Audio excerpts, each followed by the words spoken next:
1976 inta aan dagaalkii Itoobiya la gelin. ciidanka xoogga dalka Soomaaliyeed iyo dawladda qaybaheeduna waxay markaa marayeen heerarkii ay ugu xoogga badnaayeen.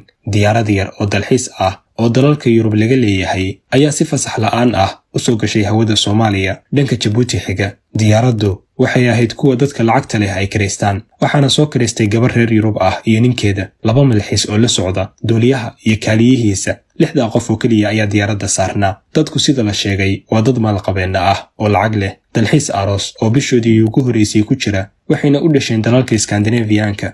dalal badan hadday soo mareen, Djiboutina safarku la soo gaaray. waxay gabadhii arooska ahayd xiisaynaysay jasiiradaha ku yaala bariga Afrika ee Tanzania iyo meelaha u dhow. haddii taa la go'aansaday waa in hawada Soomaaliya oo geeska Afrika ku taal la mara. waxaa ogolaanshiyo fasax loo soo qortay waaxda maamulka hawada Soomaaliya, taasoo codsigii diiday. markii ay ku qanci weyday sababihii ay soo qoreen, mar labaad ayay codsigii dib u soo celiyeen. jawaabtiina diidmo ayay noqotay, waayo xilligaasi shakiyo ayaa jiray, waxayna dawladdu ka shakisay inay basaasayaal noqon karaan ama jawaasiis. caddaymo wax qanciyana ma keenin oo duul isla weyn ayay ahaayeen. maba soo dhigan meesha. dawlad yar oo Afrika ah ayaa hadal idinku soo celin karta. waa siduu waa hore ka sheegay Ismaaciil Mire, allaha u naxariistee, Richard Cofield kibirkiisa markuu sawirayay isagoo yidhi, kaskiisaba ma gelin, wiil yar baa keebka kuu qabane, ragow kibirka waa lagu kufaa, kaaha la ogaado. gabadhii aroosadda ahayd waxaa lagu yidhi meeshii aan iska dayno oo aan meelo kale u beddelano, haddii kale safar wareeg ah oo dheer ayay nagu qaadanaysaa, fasaxyadu inay daahaanna way dhici kartaa. ha yeeshee gabadhii way soo hisay. waxay tidhi inaan xeebahaas badweynta Hindiya soo arko mooyaane lagama yaabo inaan Yurub ku noqdo. duuliyaha iyo diyaaraddu lacag badan ayay qaateen oo hadal ma soo celin karaan. duuliyihii ayaa laba gardaymooday, dibnuhu ilkaha ku qabtay. gabadhii ayuu indhaha kor ugu taagay. wuxuu yidhi, okay, waan baxaynaa, hawada Soomaaliya ayaanan maraynaa. diyaaradda aan wadanno waa casri, wayna yar tahay, islamarkaana aad ayay u dheeraysaa, waan ka dhex dusaynaa. asxaabtiisii ayaa ku yidhi, Soomaalidu waa kuwa fasaxa inoo diiday, haddaynu marno sow inama arki karaan. wuxuu ugu jawaabay, muddo yar oo 45 daqiiqo ah ayaan hawadooda kaga baxaynaa. waa dawlad yar oo Afrikaan ah, ma filaya inay qalab casriya oo na arki kara ay haystaan. haddayna arkaanna inta ay isgaarsiinayaan ama xiriirku socdo ayaan ka gudubaynaa. diyaargarooba, beri subax ayaynu dhaqaajinaynaa.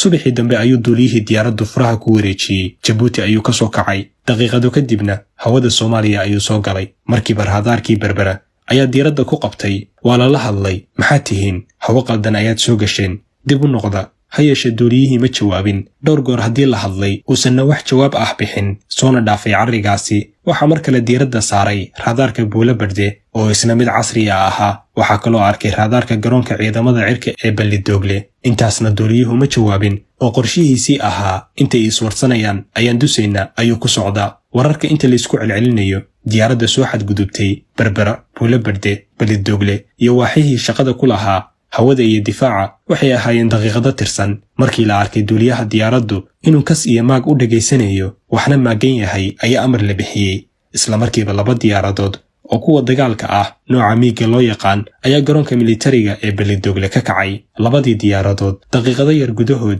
waxay hareeraha ka mareen diyaaraddii ajnabiga ahayd. waxaa diyaaradahan wada saraakiil Soomaali ah, mid waa kabtan 3 xidigood garbaha ku wata, midna waa 2 xidigood.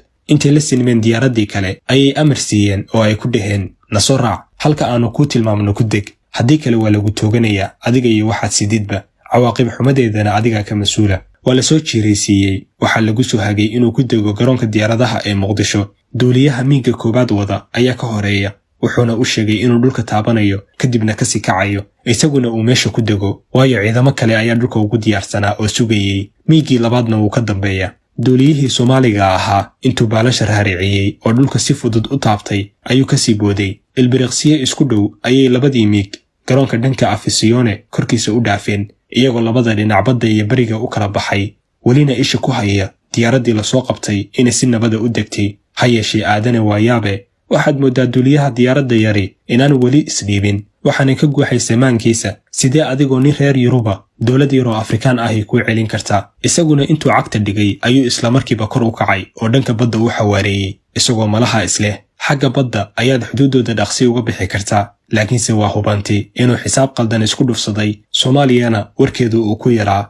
markiiba 2dii miig ayaa ku soo jiireeyey, iyadoo ay u caddaatay diyaaraddan iyo duuliyaheeduba inay cashar fiican oo kii hore ka culus u baahan yihiin. duuliyaasha Soomaalidu way tiro yaraayeen xilligaasi, laakiin waxay ahaayeen kuwo xarfaan ah oo shaqadooda aad uga adag. duuliyihii miigga koowaad waday ayaa diyaaraddii la soo sinmay dhinaceeda inta uu ka soo dhowaaday. isagoon la hadlin ayuu hal gantaal ku sii daayey, wuxuuna ka mariyey qaarka hore korkiisa meel wax yar u jirta. juuqna uma dhihin oo lama hadlin. ma hadal baa jira diyaaraddii intay ruxantay ayay xitaa saacadaheedii isku dhex yaaceen. gaaladii saarneedna matag iyo qiyle ayay ku waasheen. markaasuu duuliyahoodii miyirsaday. degdeg ayaan u degaynaa ayuu ku hadaaqay.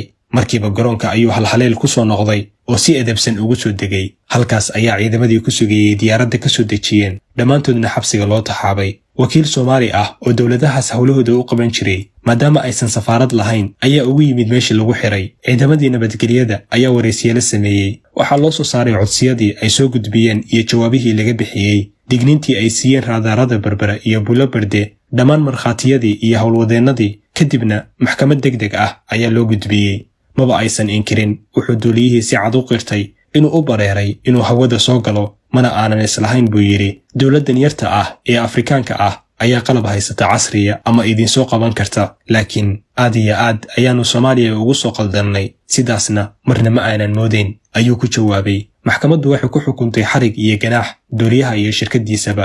kharashkii diyaaradihii miigaga ahaa ay ku kaceen ama ku howlgaleen, qiimaha gantaalka lagu riday, dhammaan kharashaadkii kale iyo inay meeshay ka yimaadeen ku noqdaan ayaa lagu xukumay.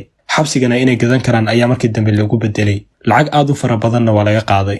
marka aad aragtid sida maanta laynagu jeesjeeso, sidoo kalena tusaalayaasha laynagu soo qaato marka la rabo in ummad lagu cabsi geliyo dhibaatada ay leedahay burbur iyo nidaam la'aan, iyo marka aad dib u milicsatid dhacdooyinka noocan oo kale ah ee ku tusaya awoodda iyo haybadda ay leedahay dowladnimadu, waxaad garowsanaysaa daawade inaynu laf cad toobin ku hayno. arrinta la yaab kale ayaa ah inay weli jiraan dadmaankooda uu ka guuxayo in qabiil iyo qabyaalad ay tahay qarannimo iyo sharaf. waa hubaal inuusan Ilaahay beddelin ummadna ilaa ay iyadu nafteeda beddesho.